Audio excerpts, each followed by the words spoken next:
કયાધુ અવાજ કરવા લાગ્યા, બચાવો બચાવો, મને છોડાવો. પણ ઇન્દ્રના બાહુપાશમાંથી કોણ છોડાવી શકે? ઇન્દ્ર ખભા ઉપર નાખી આકાશ માર્ગે કયાધુને લઈ જવા લાગી. કયાધુ અવાજ કરે, બચાવો બચાવો બચાવો. એવા સમયમાં ત્યાં નારદજીને પેલા આશ્રમ હતા, એ આશ્રમ વાળા જતા પેલા, પણ પછી બ્રહ્માજીનો શાપ થયો ને કે ગાય દોહન, ગાયને દોવે ને એટલી વાર તું એક જગ્યાએ નહીં રહી. કારણ કે બ્રહ્માજી જેટલા સૃષ્ટિની રચના કરે, નારદજી બધાને વૈરાગ લગાડી દે. નારદજી બધાને વૈરાગ લગાડી દે. અને બ્રહ્માજીએ કીધું કે હવે તું છે ને ગાયને દુવે ને એટલી વાર એક જગ્યાએ નહીં રહી. સાપ થયો. પછી આશ્રમ મૂકી દીધો, ફરવા માંડો, બીજું શું તારે, હવે આશ્રમમાં નથી રહેવું.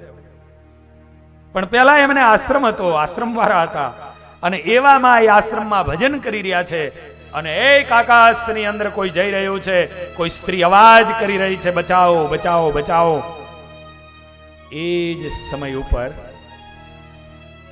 પોતાની જપમાલાને લઈ અને બહાર આવ્યા. આકાશ તરફ નજર કરી તો કોઈ સ્ત્રીને કોઈ લઈને જઈ રહ્યું છે, એના દ્રશ્ય એને જોયું. અને એ જ સમય ઉપર અવાજ કર્યો, સ્થિરો ભવા. ઇન્દ્ર ત્યાં સ્થિર બની ગયો. અથા નીચે આવ્યો. ઇન્દ્ર નીચે આવ્યો, કયાધુને છોડ્યા. કયાધુ દોટ લગાવી નારદજીના પગ પકડી લીધા. બાપજી મને બચાવી લો, બચાવી લો. બેટા કોણ છો? હિરણ્યકશિપુની પત્ની છું. લોકો આગા પાછા મીંડા થવા, કારણ કે હિરણ્યકશિપુનો એ ત્રાસ હતો. સાધુ સંતો સતીઓ ગાયો બ્રાહ્મણો એની હત્યાઓ થતી હતી હિરણ્યકશિપુના આદેશથી. દેખ રાજન સંત અને સર્જનહાર એ દરેકના સુહૃદ હોય છે. એને ખબર હતી કે હિરણ્યકશિપુના રાજમાં હત્યાઓ ગાયોની થાય છે, હત્યાઓ બ્રાહ્મણોની થાય છે, સાધુ સંતો સુરક્ષિત નથી. અને છતાંય આજે સંતની સાનિધ્યમાં, સંતની સામે જ્યારે એ હિરણ્યકશિપુની સ્ત્રી આવી તો એ સંતે માથે હાથ ફેરવીને કીધું, તું દીકરી ચિંતા ન કરીશ. ઇન્દ્રની સામે જોઈને કીધું, ઇન્દ્ર તારી આ તાકાત, તારી આ હિંમત, અરે તારું સ્થાન ક્યાં છે, પણ તારી દ્રષ્ટિ કેટલી નીચી છે. મૃત્યુલોકની એક સ્ત્રીને તું આ રીતે ઉઠાવીને લઈ જાય છે. ઇન્દ્ર કહે, નહીં બાપજી, મારે આ સ્ત્રીની સાથે કાંઈ લેવા દેવા નથી. તો પછી બાપજી, એના ઉદરની અંદર એક અસુર બાળ પોસાય છે, એને મારી નાખવા માટે લઈ જાઉં છું. અને નારદજી લાલ ચોર બની ગયા. દેવેન્દ્ર, जिस देश की भूमि है चंदन तपोभूमि हर गांव है, જે આ દેશની ભૂમિ એ તપસ્વી ભૂમિ છે. ગામડું ગામડું ગોકુલ, વૃંદાવન, અયોધ્યા અને છપૈયા છે. એક એક દીકરી એ દેવીની પ્રતિમા છે, અને એક એક બાળક એ રામ, કૃષ્ણ અને ઘનશ્યામનું રૂપ છે. ઈ બાળકને તું મારવાની વાત કરીશ? મારા મોઢામાંથી સાપ નીકળે નહીં તે પહેલા તું ચાલ્યો જા. ઇન્દ્ર કયાધુને છોડીને ત્યાંથી વયા ગયો. પણ કયાધુને કહે છે, તમે જાઓ તમારા ત્યાં, બાપજી મારો પતિ તો તપ કરવા ગયો છે, આજે તો તમે મને બચાવી, ફરીને કોઈ મને ઉપાડી જાય, કોણ બચાવે? અને તેથી નારદજીએ કીધું, તું બેટા ચિંતા ન કરીશ, આ આશ્રમ નારદનો છે ને, તારા બાપનું પિયર છે. આ સાધના કહેવાય બાપ. આ દેશની અંદર જ્યારે જ્યારે આ દેશની સંસ્કૃતિ ઉપર કુઠાર ઘાત થવાની તૈયારીઓ થઈ, અને તે દીએ સંસ્કૃતિની રક્ષાઓ કરવા માટે આ દેશના સાધુ સંન્યાસીઓએ એ સામે આવી અને પોતાની સાધનાને પણ એક બાજુ મૂકી અને એની રક્ષાઓ કરવાના કામો કર્યા છે, કામો કર્યા છે. નારદજી કહે છે, બેટા આજથી આ તારા બાપનો આશ્રમ છે. પણ કયાધુ નિત્ય સત્સંગમાં આવે, ખોરો પાથરીને વંદન કરે. બાપજી, આપની દીકરી આ કયાધુ આપને પ્રણામ કરે છે. વિચાર કર્યો નારદજીએ ખરેખર જો એને મેં મારી દીકરી માની હોય તો આજ એની કુખની અંદર જે ઉછરી રહેલું બાળક છે ને, એ બાળકને એવા સંપુટ પાવું કે બાળક એવું બને કે દુનિયા પણ એમ કહેવા માંડે કે કયાધુની કોખ એટલે ભક્તો અને મુક્તોને જન્મ આપે ને એવી એની કુખ છે. પણ એની માટે તો મારે અત્યારે આ ગર્ભમાં જ્યારે બાળક પોસાય છે, ભલે અસુર બીજ હોય, પણ મારા યોગમાં આવે, મારે એને સંસ્કારના સંપુટો પાવા છે. અને હકીકત છે કે બાળક એને ગર્ભના સંસ્કારો મળતા હોય છે. આજ આપણી માતાઓ, એ દીકરીઓ એવું વિચાર કરે કે અમારા ત્યાં અમારી કુખે જન્મેલા બાળકો એને મારે શિવાજી જેવા બનાવવા છે, એને મારે મહારાણા પ્રતાપ જેવા બનાવવા છે, એને ભામાસા જેવા બનાવવા છે. અને આવો જો એને વિચાર આવતો હોય તો સર્વપ્રથમ એના ઉદરમાં જે દી બાળક પોસાતું હોય ને, તે દિવસે એને સંસ્કારે યુક્ત બનવું પડે. સંસ્કારે યુક્ત બનવું પડે. એના ઉદરમાં જે દી બાળક પોસાતું હોય તે દિવસે જો ધાર્મિકતા યુક્ત જીવન ગુજારવાનું ચાલુ કરે, એ રામાયણ, એ ભાગવત, એ ગીતાજી, એ વચનામૃત, એ સત્સંગી જીવન કે શિક્ષાપત્રી, એ જનમંગલ, એના જો એ પાઠ કરવા માંડે અને સાત્વિક આહારો લે, ઉદરમાં જેદી બાળક પોસાય છે અને તેદી સત્વ ભરેલા એ જીવનો જો જીવવા માંડે અને ભજન અને કીર્તન અને આ વાંચનો સતશાસ્ત્રોના જો એ કરે ને, ભગવાનને ધરેલો એ પ્રસાદ કાયમ જમે અને આ રીતે જો એ જીવન ગુજારવાના ચાલુ કરે તો અવશ્ય એની કુખે જે બાળક જન્મે ને, એ સિવાય મહારાણા પ્રતાપ કે ધ્રુવ કે પ્રહલાદ કે ભામાસા એના જેવો એ બાળક જન્મે. કારણ કે આપણી સંસ્કૃતિ એમ કે છે કે ગર્ભના સંસ્કારો કામ કરી જાય છે, કામ કરી જાય છે. દેખો ને એ અભિમન્યુ, આહા, આજ તમારી ધરતીનો એ ભાણેજ,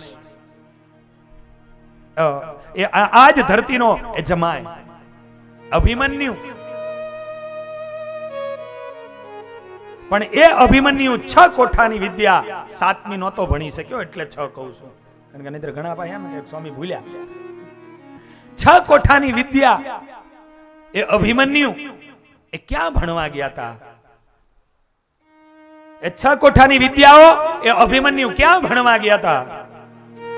તો એની માટે એમ કહેવાય કે એ વિદ્યા એ સુભદ્રાના ઉદરની અંદર જેદી હતા અને ભગવાન કૃષ્ણ એ દ્વારિકાની અંદર એ સુભદ્રાને જે વાતું કરતા હતા, એ સુભદ્રાના ઉદરમાં ઈ પોષાતું એ બાળક એ 6 કોઠાની વિદ્યા ભણ્યું હતું. બાપ, એ ઉદરમાં પોષાતું બાળક એ વિદ્યાઓ ભણી ભણીને આવે અને એટલા માટે કહે જનની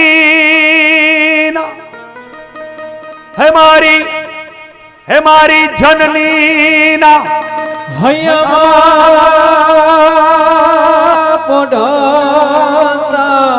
પોઢંતા આજ પીધો કસુંબીનો રંગ. હે મારી જનની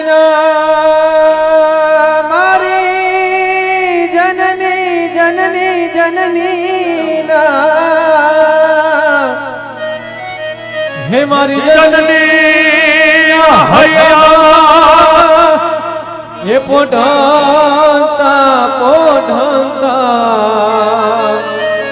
આજ પીધો કસુંબીનો. જય હો. હે માના ધોળા ધાવણ કેવી, ધોળા ધાવણ કેવી ધારાએ પામ્યો કસુંબીનો રંગ. હો રાજી મને લાગ્યો, મારે મને લાગ્યો, હો રાજી મને લાગ્યો કસુંબીનો રંગ. હો રાજી મને લાગ્યો કસુંબીનો રંગ. એ મારી જનની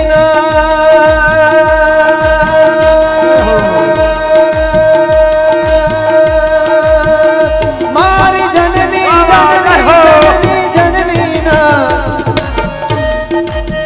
હે મારી જનની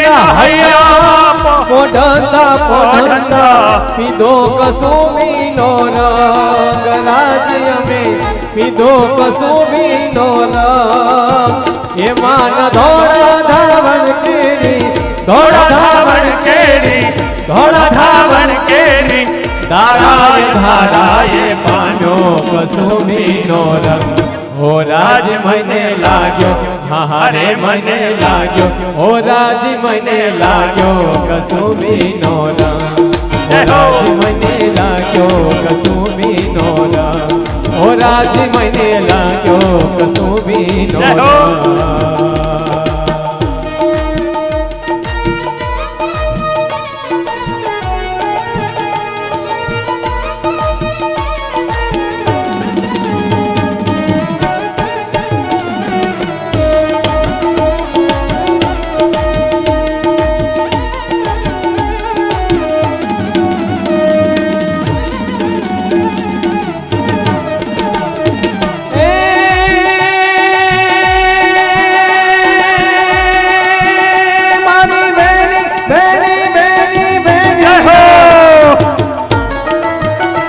મારી બેનીના કંઠેની કરતા લરડામાં ચોડ્યો કસુંબીનો રંગ રાજ્ય મેં ચોડ્યો કસુંબીનો રંગ હે મારી બેનીના કંઠેની કરતા લરડામાં ચોડ્યો કસુંબીનો રંગ રાજ્ય મેં ચોડ્યો કસુંબીનો રંગ હે કોઈ ભીષણ રાત્રિ કેરી ભીષણ રાત્રિ કેરી કાળો નિતાળો માં ચોડ્યો કસુંબીનો રંગ હો રાજ મને લાગ્યો હારે મને લાગ્યો હો રાજ મને લાગ્યો કસુંબીનો રંગ હો રાજ મને લાગ્યો કસુંબીનો રંગ હો રાજ મને લાગ્યો કસુંબીનો રંગ હો રાજ મને લાગ્યો કસુંબીનો રંગ આજે જનનીના હૈયાની અંદર જ્યારે બાળક પડતું હોય એ જદી પોસાતું હોય અને એ સમય ઉપર જનની જ્યારે ભાગવત રામાયણ આદિની કથાઓ એને સાંભળતી હોય યા તો વાંચતી હોય ભગવાનને ધરી ધરી અને એના પ્રસાદને જો એ જમતી હોય અને ઈ સંસ્કાર અને એ ઉદરની અંદર રહેલું બાળક એ જ્યારે એને પામે છે ને ત્યારે ધ્રુવ તમારો બાળક બને એ પ્રહલાદ જેવો તમારો બાળક બને એ જનનીના હૈયાની અંદર જ્યારે બાળક પોસાતું હોય અને જનની જે રીતે રહી હોય એવી રીતે બાળકની ઉપર અસર પડે છે બાપ ઈમા જદી એ બાળકને જન્મ આપે અને ત્યારબાદ જ્યારે એને ધાવણ ધવડાવતી હોય અને એ ધાવણને ધવડાવતી એ માં પોતાની ભારતીયતા પોતાની સંસ્કૃતિ એ ઘૂંટડે દીકરાને પાન કરાવતી એ માં એવા વિચાર કરતી હોય કે આ મારો દીકરો એ મારી ભારતની રક્ષા કરવાને કાજે એ સુરવીર બને યા તો મારો દીકરો એ દાનવીર બને યા તો મારો દીકરો આ ભારતનો મહાન આ સંસ્કૃતિનો રક્ષક એવો ભગવાધારી એ સાધુ કે ભક્ત બને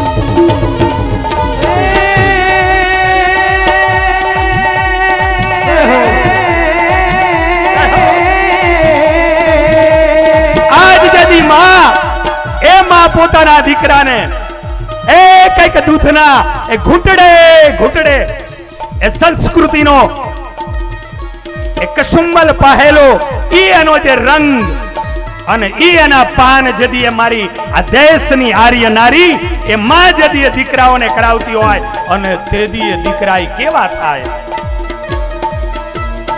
અને ઈ બેનડી એ દીકરાને જદી પરણિયાની અંદર પોઢાડ્યો હોય અને પોઢાડીને દીકરી હાલા ગાતી હોય અને હાલા ગાતી એ વિચાર કરતી હોય હે મારા વીરા આજ તારી બેનની જેવી કાંઈક એવી બેનડીઓ છે કે આજે સુરક્ષાએ યુક્ત એ બહાર બજારમાં નીકળી નથી શકતી માટે હે વીરા તું એવો સુરવીર બનજે હે મારા વીરા તું એવો બનજે કે આ દેશની જેટલી મારા જેવી બહેનો એને તું બેન માની અને એની રક્ષા કરવાને માટે આ સંસ્કૃતિની ફરી અને સ્થાપના કરજે અને આ પ્રમાણે જે આ દેશની બહેનોએ હાલા ગાયા હોય અને એ દીકરો એ જે દિવસે જન્મ ધારણ કરે એ યુવાન બને ભાઈલો અને પછી બાપી બજારોમાં નીકળે ને અને પછી એ સંસ્કૃતિઓ એ યુક્ત જે દિવસે વાતાવરણો બનવા માંડે, સંસ્કૃતિ યુક્ત તેથી એ વાતાવરણો બનવા માંડે. આજ સંસ્કૃતિના રક્ષકો જે કોઈ આગળ વધી અને સંસ્કૃતિની રક્ષાઓ કરવા માટે એ આગળ વધી રહ્યા છે, એ લોકોને કાંઈ એની માં, કાંઈ એની બેન, કાંઈ એના ગુરુ, એના જ્યારે એને સંસ્કારો મળ્યા છે એના કારણે કરીને આગળ વધ્યા છે. અને એક વખત એને આ સંસ્કારો મળે ને પછી એ કેવા બને છે બતાવું તમને. ગોહિલવાડ ભાવનગર સત્ય બનેલી ઘટના કે એ વીર જવાનો બન્યા હોય કે ભક્તો બન્યા હોય કે સંત સુરાઓ બન્યા હોય. અને એ ગોહિલવાડનો એક ક્ષત્રિય રાજપૂતનો દીકરો ભારત અને પાકિસ્તાન એનું યુદ્ધ થાય અને એ સમયે એ પોતે સૈન્યની અંદર વીર જવાનની ભરતી થયેલો.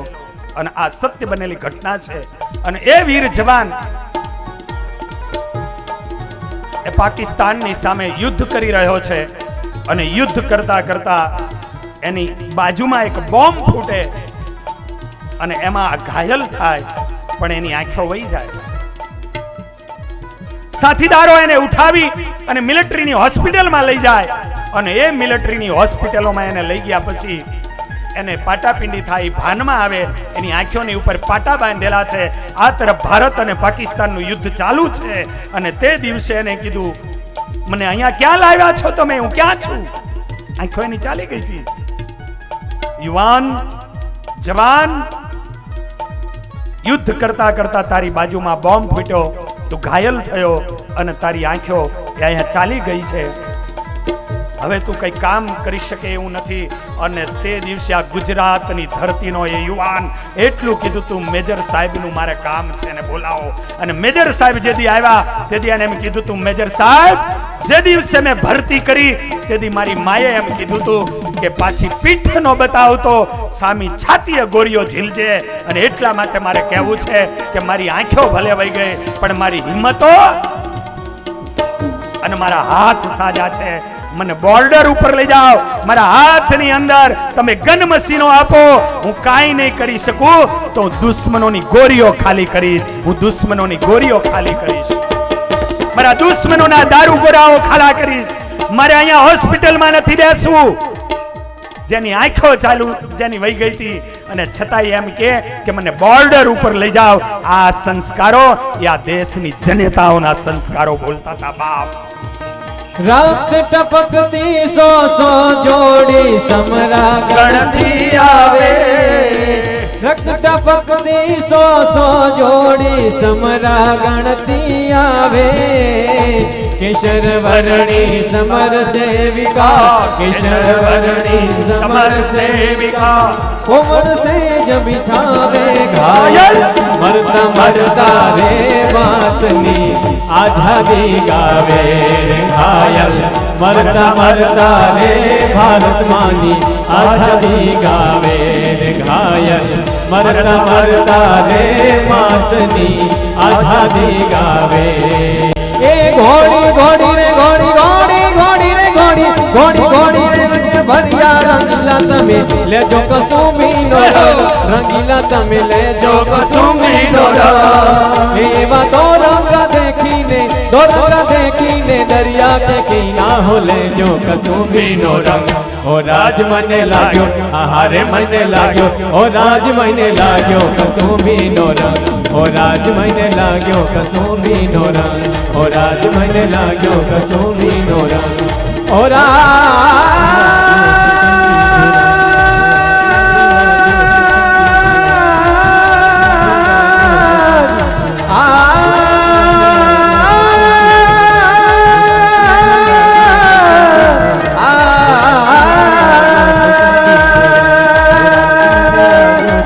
મને લાગ્યો કસુંબીનો રંગ, રાજ મને લાગ્યો કસુંબીનો રંગ.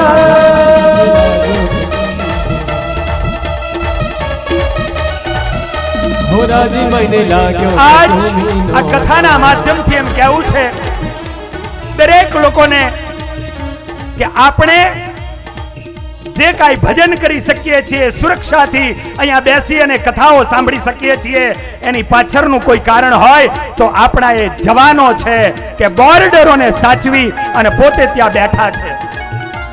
અને એટલા માટે કહું છું કે 15મી ઓગસ્ટ અને 26મી જાન્યુઆરી એ કોઈ પીપરમેન્ટ કે ચવાણું વેચવા અને નાના વિદ્યાર્થીઓ માટેનો પ્રસંગ નથી, પણ એ આ રાષ્ટ્રનો પ્રસંગ છે. એક એક વ્યક્તિને કહું છું કે 15મી ઓગસ્ટ અને 26મી જાન્યુઆરી એ ધ્વજવંદન કરવાને માટે ગામના તમામ લોકો જજો અને જવાન જે વીરો થયા, શહીદો બન્યા, બસ એને સલામ કરજો, એને સલામ કરજો. તો બોર્ડર ઉપર બેઠેલા એ આપણા જવાનો, એને પણ જોમ આવશે, એને પણ ભાવ થશે એ ભારતમાં ભૌમકા એની રક્ષા કરવાને માટે. કારણ કે આપણા સીમાડાઓ જો સુરક્ષિત હશે તો હું ને તમે સુરક્ષિત હશું. અને આજ જે કંઈ આપણે સુરક્ષિતો છીએ એ આપણા વીર જવાનોને કારણે સુરક્ષિત છીએ. બાકી સિરિયા આદિની અંદર જોયાઓ લોકોની શું દશાઓ થાય છે. પોતાની જાનને હોડમાં મૂકી અને આપણી એ સુરક્ષાઓ કરે છે. માટે 15મી ઓગસ્ટ અને 26મી જાન્યુઆરી અને એ ત્રિરંગો એને આન બાન અને શાનની સાથે એને વંદન કરજો, એને પ્રણામ.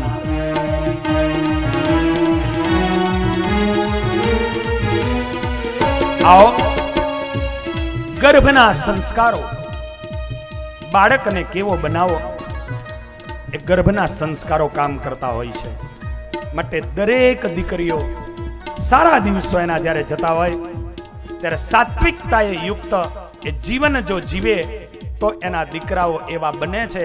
બાકી તો હવે ઉદરમાં દીકરો પોસાતો હોય, આશા રાખતી હોય કે શિવાજી જેવો ને મહારાણા જેવો બને, પણ એ ધોળકાની બજારમાં ઊભી ઊભી ભેર પૂરી અને રગડો ખાતી હોય,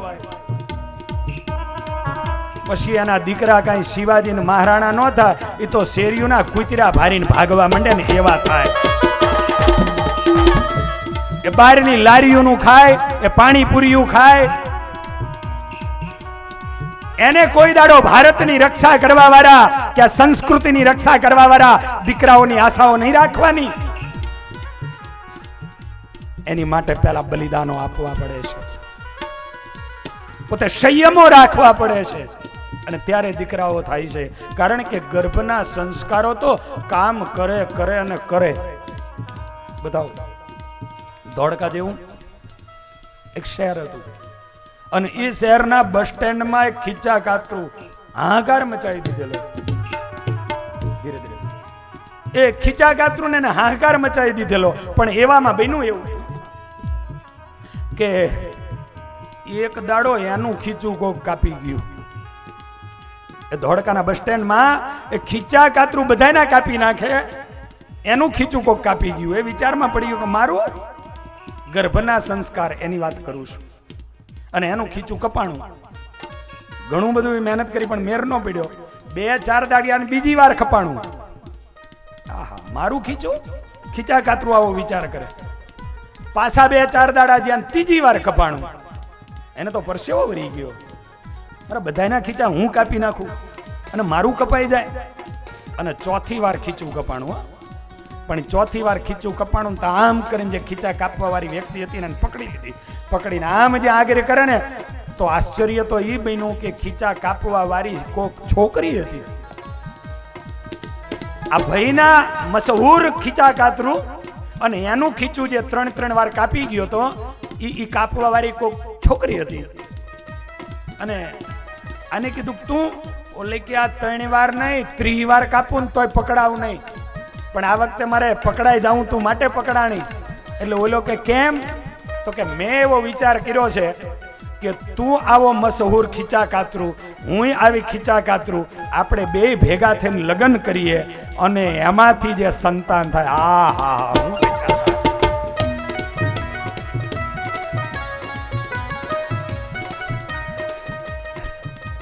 બન્યું એવું. બે લગ્ન કર્યા. હવે ધોળકા વાળાની માઠી બે જણાએ લગ્ન કર્યા અને લગ્ન કર્યા પછી સંસાર એમનો આગળ ચાલવા લાગ્યો. પણ એ સંસાર ચાલતા ચાલતા બેયને આગળ વધતા વધતા આ દીકરીના સારા દિવસો જવા માંડ્યા અને સમયાંતર જતા એનાથી એક દીકરાનો જન્મ થયો. પણ એ દીકરાનો જન્મ થયો, દાયણ એ દીકરાને જન્મ કરાવડાવવા માટે આવી. પણ એ જન્મ થઈ અને પછી એ દીકરાને જન્મ અપાવ્યા પછી બહાર નીકળી. પણ બહાર નીકળ્યા પછી એને વાત કરી કે બધુંય સારું છે, ભગવાને દીકરો આપ્યો છે, પણ એ દીકરો જન્મતાથી ખોટવાળો છે. કે કેમ? તો કે જન્મતાની હારે એની મુઠ્ઠીઓ બંધ છે અને મુઠ્ઠીઓ ખોલાવાનો પ્રયત્ન કર્યો પણ ખુલતી નથી. એમ કરીને દાયણ તો વહી ગઈ, એને હજુ કાંઈ ખબર નથી અને એ વહી ગઈ. પણ બન્યું એવું, થોડી વાર પછી ઓલો જે પુરુષ છે દીકરાનું મોઢું જોવા માટે અંદર જાય છે. પણ અંદર જાય એટલે પેલી જે સ્ત્રી એમ કે ભગવાનને દીકરો આપ્યો, આપણી ઈચ્છા પૂરી થશે પણ હવે પૂરી નહીં થાય. તો કે કેમ? તો કે દીકરો તો જન્મો, આપણી કલા છે ની આંગરામાં છે અને દીકરો જન્મો તો ખરો પણ જન્મતાની હારે એની આંગળીઓ બંધ છે, મુઠ્ઠીઓ ખુલતો નથી. આમ જ્યાં પતિ પત્ની વાત કરે છે ત્યાં તાજું જન્મેલું બાળક એને ધીરે રહી અને જે મુઠ્ઠી બંધ હતી ને એ મુઠ્ઠીમાંથી એને એક આંગળી ખોલી, એને બીજી ખોલી, ત્રીજી ખોલી અને આ મુઠ્ઠીઓ ખોલી. પણ ખોલ્યા પછી ખબર પડી કે જન્મતાની સંગાથે એ જન્મ લેતો હતો અને એ જ સમયે જે બાઈ જન્મ અપાવડાવતી હતી ને એ બાઈના હાથમાંથી વીંટી કાઢી લીધી હતી. જન્મતાની હંગાથે જે વીંટીયું કાઢી લે એ મોટા થઈને શું કરે અને માટે કહે જનનીના હૈયામાં પોઢંતા પીધો કસુંબીનો રંગ, રાજ્ય મે પીધો કસુંબીનો રંગ. એ મના ધોળા ધાવણ કેરી ધારાય પામ્યો કસુંબીનો રંગ. ઓ રાજ મને લાગ્યો, આહારે મને લાગ્યો, ઓ રાજ મને લાગ્યો કસુંબીનો રંગ, ઓ રાજ મને લાગ્યો કસુંબીનો રંગ. આ ગર્ભના સંસ્કારો, એની આ તાકાત છે, એની આ શક્તિ છે. એટલા માટે કહું છું કે ગર્ભની અંદર બાળક પોસાતું હોય ત્યારે બહુ જ એ સંયમી જીવનો મારી માતાઓ ગારે, જેને કારણે કરી અને ધારે એવું એ બાળક જન્મશે. આવો આજે નારદજીએ વિચાર કર્યો અને વિચાર કરીને નક્કી કર્યું કે કયા ધૂનું બાળક અને એવું આપવું. અને એટલે એના ઉદરમાં એ બાળક પોસાતું હતું અને નારદજીએ સંસ્કારના સંપુટો પાવા લાગ્યા અને ઉદરમાં રહેલા બાળકમાં એ અસરો થવા લાગી અને આખીર એનો સમય થતાં એ બાળકને જન્મ આપ્યો. પ્રહલાદ એવું નામ પાડ્યું. નારદજીના આશીર્વાદો એને લીધા અને એ આશીર્વાદને કારણે કરી અને બાળકે કેસરિયા કરે એવું એ બાળક થયું. આ તરફ હિરણ્યકશિપુ અને એના તપને કારણે ત્રિલોકી જલવા લાગી. બ્રહ્માજી ત્યાં ગયા, એનું તપ પૂરું કર્યું. હે કાશ્યપના પુત્ર, માંગ તું માંગે તને આપું. અને એને વરદાનો માંગ્યા. દિવસે ન મરું, રાત્રે ન મરું, લીલાથી ન મરું, શુકાથી ન મરું, લોઢાથી ન મરું, લાકડાથી ન મરું. અને બ્રહ્માજી કે તું એક કામ કર, લિસ્ટ આપ્યું, નીચે સહી કરીને વયો જાવ, કામ પતે. આખીર એને જે વરદાનો માંગ્યા એ બધા તથાસ્તુ કહીને ત્યાંથી ગયા. આવ્યો, કયાધુને બોલાયા, પ્રહલાદને બોલાયા. સંતોએ મારા પત્નીને હાચવા, મારા દીકરાને હાચવા, એનો એને આનંદ થયો. સમયાંતર જતા એટલો ઉદ્ધત બન્યો. દીકરામાં એને પ્રેમ થયો. પણ દીકરાને શંડ અને અમરકની પાસે ભણવા મોકલ્યા. પણ કહેવામાં આવ્યું કે કયો આને કે વિષ્ણુ એ જીવ પ્રાણી માત્રનો દુશ્મન છે. હવે જે માના ઉદરમાં શીખીને આવ્યો હતો કે વિષ્ણુ એ ભગવાન છે અને દરેકનો પોષક છે, એ કેમાં શીખે? આખીર જ્યારે પ્રહલાદજીને કોઈ અસર થઈ નહીં ત્યારે પ્રહલાદજીને મારવાના પ્રયત્ન કર્યા. એને ઝેર આપ્યા, એને જંગલોમાં નાખ્યા, એને હાથીઓ હારે બાંધ્યા, એને પહાડોથી પાડ્યા, એને સર્પોની બીચમાં રાખ્યા, છેલ્લે આગમાં નાખ્યા. છતાં પ્રહલાદજીને કંઈ ન થયું અને પાઠશાળામાં ભણે છે. હિરણ્યકશિપુ ત્યાં જાય છે અને એવામાં હિરણ્યકશિપુ પૂછે છે, બતાવ પ્રહલાદ, તારો ભગવાન આ સ્તંભમાં છે? હા છે. અને એ જ સમયે સ્તંભની ઉપર એ પ્રહાર કરે, સ્તંભ ફાટે, ભગવાન નૃસિંહ નારાયણ પ્રગટ થાય. બોલો શ્રી નૃસિંહ ભગવાન. નૃસિંહ નારાયણ ભગવાન પ્રગટ થયા. અડધું સિંહનું શરીર, અડધું માનવનું શરીર ગુરક્યા કરે. સંધ્યાનો સમય થતા હિરણ્યકશિપુને પકડ્યો અને પકડતાની સાથે એ સંધ્યાના સમયે એના તમામ વરદાનો પૂર્ણ કરી અને એને ચીરી નાખ્યો. એના આંતરડાઓ પોતાની ડોકમાં ધારણ કરી અને કૂદવા લાગ્યા. પ્રહલાદજી એની બાજુમાં ગયા. ભગવાન એને પોતાની ગોદમાં લઈને ચાટવા લાગ્યા. પ્રહલાદ માંગ, પ્રભુ મારા બાપને તમારું ધામ આપો અને મારા બાપના કર્મથી જો કાંઈ હોય તો મને નરક મળે તો મંજૂર છે. આને પુત્ર કહેવાય, આને પુત્ર કહેવાય. કે જે દીકરાને મારવા માટે કંઈ બાકી નહોતું રાખ્યું, છતાં એ દીકરાએ એના બાપને ભગવાનનું ધામ આપવાની વાત કરી. પ્રહલાદ ચરિત્રની કથા કહીને સમજાવ્યું કે દેખ રાજન, એક અસુર કુળની અંદર પણ જો ભગવાનને યાદ કરે તો ભગવાન ત્યાં જાય છે અને જઈને ભગવાન એની સહાય કરે છે. આ પ્રમાણે આ ચરિત્ર કઈ સપ્તમ સ્કંદને પૂર્ણ કરીએ, કારણ સંતો પધાર્યા છે, એના આશીર્વાદો લેવા છે. માટે આવો પ્રહલાદ ચરિત્રની કથાની સંગાથે પ્રભુ નામ સ્મરણની સાથે આજની કથા વિરામ. સ્વામી નારાયણ નારાયણ નારાયણ.